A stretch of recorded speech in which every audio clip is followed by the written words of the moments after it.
மனிதர்கள் கிட்ட நீங்க ஏதாவது சொல்லணும்னு ஆசைப்படுறீங்களா?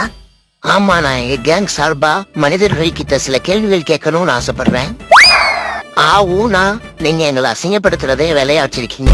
உங்க வீட்டுல உங்க பிள்ளை உங்க பேச்ச கேட்கலன்னா சப்புன்னு 4 இறுக்கி அவனை சரி பண்றதை விட்டுட்டு நாய் வாழ நிமிக்க முடியுமா அப்படின்னு சம்பந்தமே இல்லாம எங்களை உள்ள இழுக்குறீங்க. அட இது கூட பரவாயில்ல, யாரோ எவனோ பண்ற தப்புக்கு நாயை குளிப்பாட்டி நடு வீட்டுக்குள்ள வச்சாலும் அது பண்றதான் பண்ணும் அப்படின்னு சொல்றீங்களே, உங்க மனசாட்சியை தொட்டு சொல்லுங்க. என்னைக்காவது எங்களை குளிப்பாட்டி உங்க நடு வீட்டுக்குள்ள வச்சிருக்கீங்களா? நாங்க பாட்டுக்கு உங்க வீட்டு ஓரமா படுத்து கிடந்தா கூட கல்ல கொண்டு எரிஞ்சு எங்களை பத்தித்தான் விடுவீங்க. அவனோ ஒருத்தன் பண்ற அட்வைஸ் உங்களுக்கு பிடிக்கல அப்படின்னா அவனுக்கு பேர் இருக்குல்ல, அந்த பேரை சொல்லி அவனை திட்டுங்க. அதை விட்டு கண்ட நாயெல்லாம் அட்வைஸ் பண்ணுது நீங்க எங்களை சொல்றீங்க. நன்றி கெட்ட நாயே அது இதுன்னு. ப்ளீஸ், எல்லாத்துக்கும் ஒரு லிமிட் இருக்கு. What bro? It's very wrong bro.